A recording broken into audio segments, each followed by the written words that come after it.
بہت عرصہ پہلے ایک گاؤں میں جو ندی سے زیادہ دور نہیں تھا، ایک مہربان سپاہی دھول بھری گلی سے نیچے جا رہا تھا۔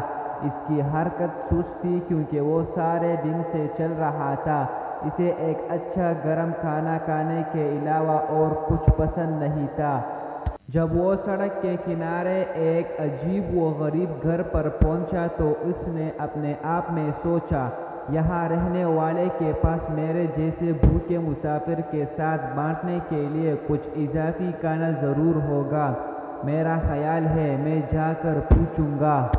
اور یوں سپاہی گوبھیوں، آلوؤں، پیازوں اور گاجروں سے بڑے باغ سے گزرتے ہوئے لکڑی کے دروازے کی طرف بڑھ گیا۔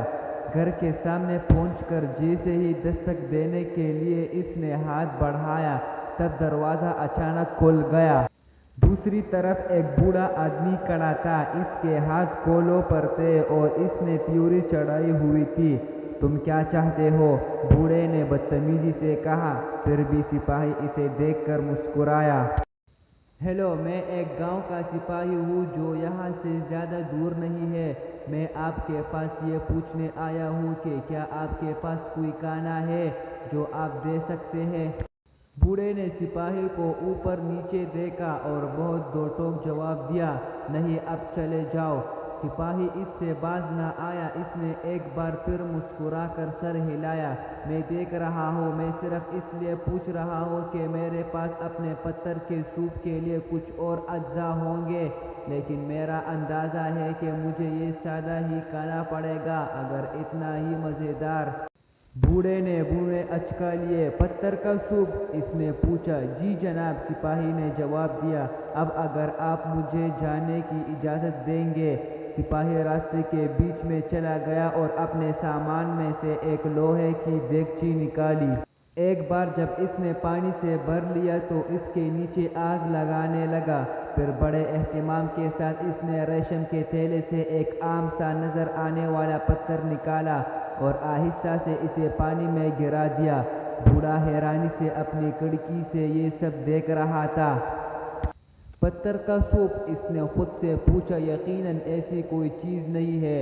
اور تھوڑی دیر بعد سپاہی کو ایک چھوٹی سی چھڑی سے پانی ہلاتے دیکھ کر بوڑھا آدمی باہر نکلا اور سپاہی سے پوچھا، تم کیا کر رہے ہو؟ سپاہی نے اپنے برتن سے نکلنے والے بھاپ کی سونگھ لی اور اپنے ہونٹوں کو چاٹتے ہوئے کہا، مجھے پتھر کی سوپ سے زیادہ کوئی چیز پسند نہیں ہے۔ اس نے پتھر بوڑھے کی طرف دیکھا اور کہا، یقیناً تھوڑی سی نمک اور کالی مرچ کے ساتھ پتھر کے سوپ سے کم ہی چیزیں بہتر ہے۔ ہچکچاتے ہوئے بوڑھا اندر گیا اور نمک اور کالی مرچ لے کر آہستہ آہستہ سپاہی کے حوالے کر دیا۔ بالکل، سپاہی نے پکارا جب اس نے انہیں برتن میں چھڑک دیا۔ اس نے ایک بار پھر بوڑھے آدمی کی طرف دیکھنے سے پہلے اس سے ہلایا، لیکن اب جانتے ہیں، میں نے ایک بار گوبھی کے ساتھ پتھر کے اس حیرت انگیز سوپ کا مزہ چکھا تھا۔ اس کے بعد بوڑھا آدمی اپنے گوبھی کے پودوں کے پاس پہنچا اور سب سے پکی ہوئی گوبھی اٹھا کر سپاہی کو دے دی۔ اوہ، کتنی شاندار ہے! سپاہی نے گوبھی کو کاٹ کے برتن میں ڈالتے ہوئے کہا۔ اس نے برتن کی ایک گہری سونگھ لی اور بوڑھے سے کہا، تم جانتے ہو، یہ چند گاجروں کے ساتھ بادشاہ کے لیے سوپ ہوگا۔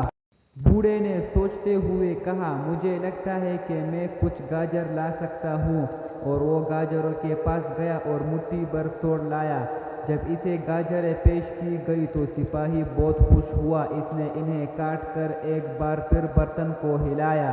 اور یوں چلتا رہا۔ بوڑھا آدمی برتن کی خوشبو سے خوش ہونے لگا۔ جب وہ پیاز، آلو، گائے کا گوشت وغیرہ لے کر آیا، سپاہی نے خود بھی اپنے تھیلے میں مشروم اور جو جیسی چیزیں شامل کیے، یہاں تک کہ اس نے اعلان کیا کہ سوپ تیار ہے۔ بوڑھا آدمی سپاہی کی طرف دیکھ کر مسکرایا جب اس نے آدھا سوپ اسے پیش کیا۔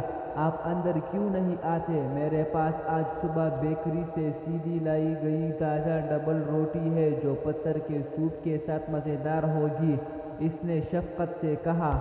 اور اس طرح بوڑھے آدمی اور سپاہی نے مل کر ایک شاندار کھانا کھایا۔ سپاہی نے اپنے تھیلے سے دودھ کا ایک ڈبہ نکالا اور وہ بھی شیئر کیا۔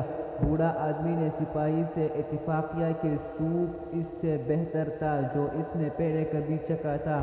یہ اس وقت تک نہیں ہوا تھا جب تک کہ سپاہی نے اسے ریشم کا تھیلا نہیں دیا تھا جس میں پتھر تھا۔ بوڑھا کو حقیقت معلوم ہو گئی، یہ وہ پتھر کبھی نہیں تھا جس نے مزیدار سوپ بنایا ہو، بلکہ مل کر کام کرنے اور فراخ دلی سے وہ اور سپاہی دونوں ایک ایسا لذیذ کھانا بنانے میں کامیاب ہو گئے تھے جسے وہ اپنے درمیان شیئر کر سکتے تھے۔